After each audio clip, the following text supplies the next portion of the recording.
আসসালামু আলাইকুম রহমতুল্লাহ। Welcome to Molla news TV. Molla news টিভির পক্ষ থেকে বাংলাদেশের এবং বাংলাদেশের বাইরে প্রবাসী যারা রয়েছেন তাদের জন্য একটি মহা সুখবর। আমরা কয়েকদিন ধরে ব্যাংক দেউলিয়া, ব্যাংকে টাকা থাকলে সে টাকা পাওয়া যাবে না, এরকম অনেক গুজব বা অনেক নিউজ দেখেছি। ব্যাংক খাত সংস্কারে 175 কোটি ডলার ঋণ দিচ্ছে বিশ্ব ব্যাংক ও এডিবি। অর্থাৎ ব্যাংকের গ্রাহক যাদের টাকা রয়েছে ব্যাংকে, তাদের আর চিন্তার কিছু নেই।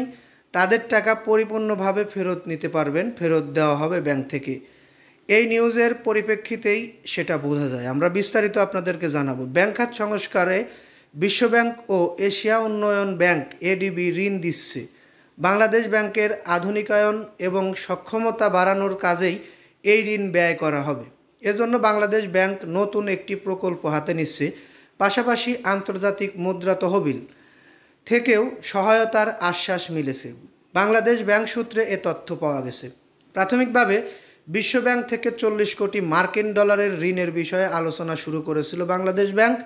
বর্তমান পরিস্থিতিতে ঋণের পরিমাণ বাড়িয়ে 45 কোটি ডলার করা নিয়েও আলোচনা হয়েছিল, এখনও হচ্ছে। কেন্দ্রীয় ব্যাংক আলোচনা করেছে। পাশাপাশি এডিবি দেশের ব্যাংক খাত সংস্কারে 130 কোটি ডলার ঋণ দেওয়ার আগ্রহ দেখিয়েছে। এই ঋণ দুর্বল হয়ে পড়া ব্যাংকগুলোকে পূর্ণমূল্য গঠন হিসেবে দেওয়া হবে কিনা তা নিয়েও আলোচনা শুরু হচ্ছে। অর্থাৎ আমরা যে টেনশনে ছিলাম যে ব্যাংক দেউলিয়া হলে যাদের ব্যাংকে অধিক পরিমাণে টাকা রয়েছে তারা টাকাগুলো ফিরে পাবে কিনা, সেই টেনশন থেকে এই নিউজের মাধ্যমে মুক্ত হতে পারি। কারণ আমাদের যত টাকাই ব্যাংকে থাক, যখন ব্যাংকগুলো ঘুরে দাঁড়াবে তখন কিন্তু আমরা টাকাগুলো ঠিকই ফেরত পাবো। আমি আর একটু বিস্তারিত বলবো। তার আগে একটি কথা, এখনও পর্যন্ত যারা আমাদের নিউজটি দেখলেন তাদেরকে বলবো আমাদের নিউজটিতে একটি লাইক দিয়ে দিবেন, কারণ আপনাদের একটি লাইক আমরা পরবর্তী ভিডিও বানাতে আগ্রহী হই। এরকম ধরনের গুরুত্বপূর্ণ আপডেট নিউজ পেতে অবশ্যই চ্যানেলটি সাবস্ক্রাইব করে বেল বাটন অন করে রাখবেন। গত 5 আগস্ট আওয়ামী লীগ সরকারের পতনের পর ব্যাংক খাত সংস্কারে জোর দেয় নতুন অন্তর্বর্তীকালীন সরকার। এই সরকার কেন্দ্রীয় ব্যাংকের গভর্নর হিসেবে নিয়োগ দিয়েছেন অর্থনীতিবিদ আহসান এইচ মনসুরকে। এরপর 10টি ব্যাংক ও একটি আর্থিক প্রতিষ্ঠানের পরিচালনা পর্ষদ পুনর্গঠন করা হয়। এর মধ্যে 9টির মালিকানায় ও নিয়ন্ত্রক ছিল বহুল আলোচিত এস আলম গ্রুপের হাতে। এসব ব্যাংক থেকে এস আলম গ্রুপ নামে বেনামে প্রায় 2 লাখ কোটি টাকা বের করে নিয়ে গেছে, যা আদায় করা নিয়ে দুশ্চিন্তায় পড়েছে পর্ষদ পরিবর্তিত হওয়া ব্যাংকগুলো। তারল্য সংকটে পড়ে এসব ব্যাংকের স্বাভাবিক লেনদেন কার্যক্রম ইতিমধ্যে বন্ধ হয়ে গেছে।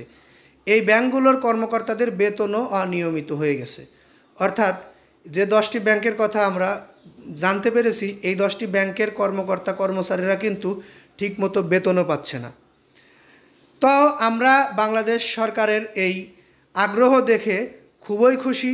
বর্তমান অন্তর্বর্তীকালীন সরকার এই ব্যাংকগুলো সংস্কারের জন্য যে পরিমাণ টাকা ঋণ নিচ্ছে, তাতে আমরা আশা করি প্রত্যেকটি ব্যাংক ঘুরে দাঁড়াতে পারবে, আমাদের আমানত ফেরত পাব এবং এই ব্যাংকগুলো একসময় বাংলাদেশের মান উন্নয়ন করবে। যাই হোক, যারা দুশ্চিন্তায় ছিলেন তাদের চিন্তার কোনো কারণ নেই, আপনারা আপনাদের টাকা ফেরত পাবেন। আমি এই নিউজটি আর দীর্ঘায়িত করব না, এখান থেকে বিদায় নিচ্ছি। আসসালামু আলাইকুম।